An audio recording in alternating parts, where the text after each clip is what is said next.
तो फिर तुम क्या चाहते हो लाइफ से बनी? मैं उड़ना चाहता हूँ नैना, दौड़ना चाहता हूँ, गिरना भी चाहता हूँ, बस रुकना नहीं चाहता।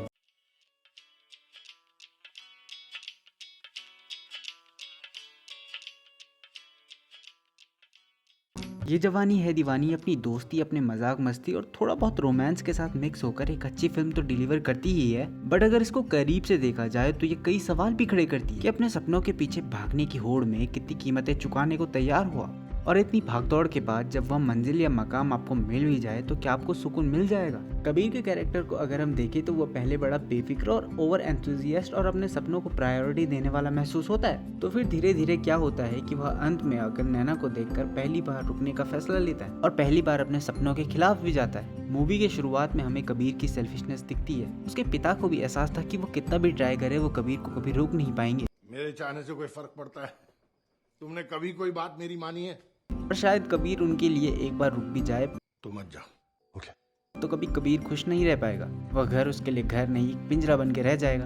अगर हम कबीर को सेल्फिश भी कहें तो यह पूरी तरह गलत नहीं होगा, पर कबीर के अलावा भी सारे लोग सेल्फिश ही थे।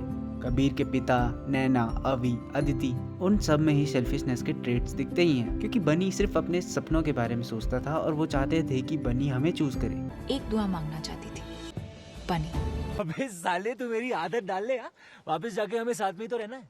तो मत जाओ, प्लीज आ जाओ। अपने सपनों को सेक्रीफाइस कर कर वहीं कबीर सबको सेक्रीफाइस कर सकता था अपने सपनों के लिए। मनाली ट्रिप के बाद थोड़ी देर के लिए ही सही, पर उसका कैरेक्टर टूटता भी है। उसे पहली बार ठहरने का मन करता है और यहाँ अच्छा लग रहा है। बट फिर उसके सपने ही इतने बड़े थे कि उसने अपने इमोशंस को मारना छोटी कीमत समझी। फिर जब 8 साल के बाद कबीर को दिखाया जाता है तो उतना ही एंथुजियास्ट दिखाया जाता है, बट उसमें वो खालीपन भी महसूस होता है। दिन वो अपने कोलीग्स के साथ और अपने काम धंधे में तो गुजार लेता है, पर जैसे ही शाम होती है उसे घर की याद सताने लगती है और उसी याद में अपने पिता का दिया हुआ बैग भी वो सीने से लगा लेता है। अगर आप बैकग्राउंड में चल रहे इलाही सॉन्ग के लिरिक्स को भी ध्यान से सुने तो वो सारे क्वेश्चंस हैं जो कबीर के कैरेक्टर के पर्सपेक्टिव से गॉड से पूछे जा रहे हैं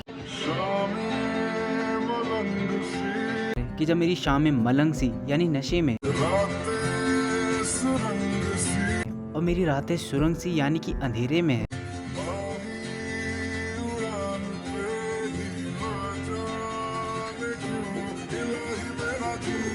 तो फिर भी मेरा जी इस बागी उड़ान पे क्यों आ रहा है, यानी कि इस अकेले उड़ान या अकेले रहने में ही क्यों मुझे अच्छा लगता है। इस पूरे गाने को अगर आप ढंग से सुने तो इसका एक ही कंक्लूजन है कि मुझे यानी कि कबीर को अकेले रहना और खाना बदोशियों यानी कि जिनका कोई ठिकाना नहीं होता, ऐसा ही क्यों अच्छा लगता है।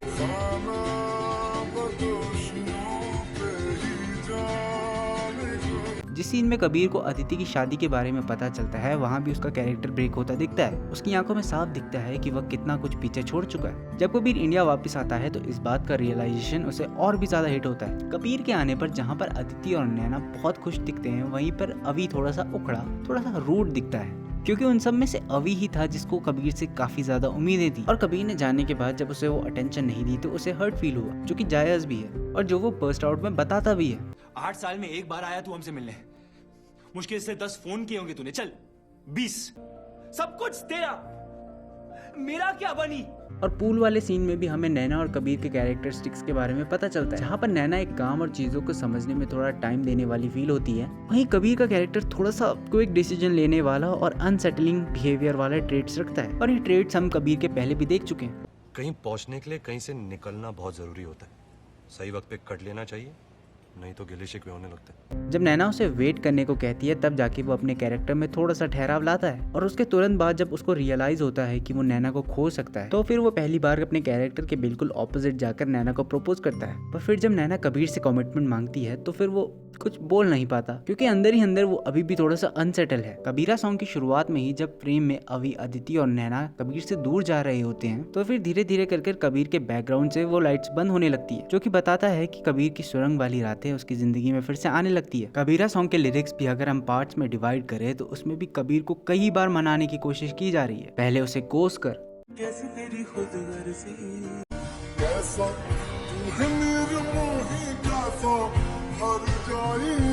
खुद गर्ज निर्मोही हर जाई, फिर कुछ बातें सुनाकर कि चलो माना तूने सातों समंदर तर लिए हैं, फिर भी सूखा मन के अंदर क्यों रहेगा। कुछ पुरानी बातों को याद दिलाकर नॉस्टैल्जिक और थोड़ा इमोशनल फील करवाने की कोशिश। टूट चार पाई वही ठंडी पुरवाई और फिर लास्ट में थक हार कर एक रिक्वेस्ट।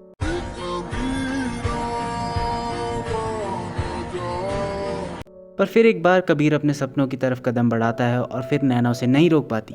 और जब कबीर एयरपोर्ट में बैठकर अपने डिसीजंस के बारे में सोच रहा होता है तभी उसे अपने बीते कल की एक झलक दिखती है। और अगर इस सीन में हम पास्ट वाले कबीर के कपड़े देखें तो वो बहुत ही कलरफुल दिखाई देते हैं, जो कि हैप्पीनेस और एक्साइटमेंट की फीलिंग देता है। वहीं प्रेजेंट वाले कबीर के कपड़े बहुत ही डल कलर्स में दिखते हैं। अपने घर आने के बाद जब वो अपनी माँ से पहली बार ओपन अप होता है तो उसे रियलाइज होता है कि वो अपने सपने के पीछे भागने के चक्कर में कितना कुछ सेक्रीफाइस कर चुका है। तो फिर वो ज्यादा समय न लेते हुए सीधा नैना के घर जाता है। अभी भी उसका कैरेक्टर पूरी तरह से बदला नहीं था, अभी भी उसका सपना वही था। लेकिन 2 टिकट पे दुनिया का कोना कोना देखना चाहता हूं, लेकिन तेरा हाथ पकड़कर। खैर वीडियो पसंद आए तो लाइक कर देना, कमेंट्स में अपने ओपिनियन ज़रूर बता देना, नए हो तो सब्सक्राइब कर देना।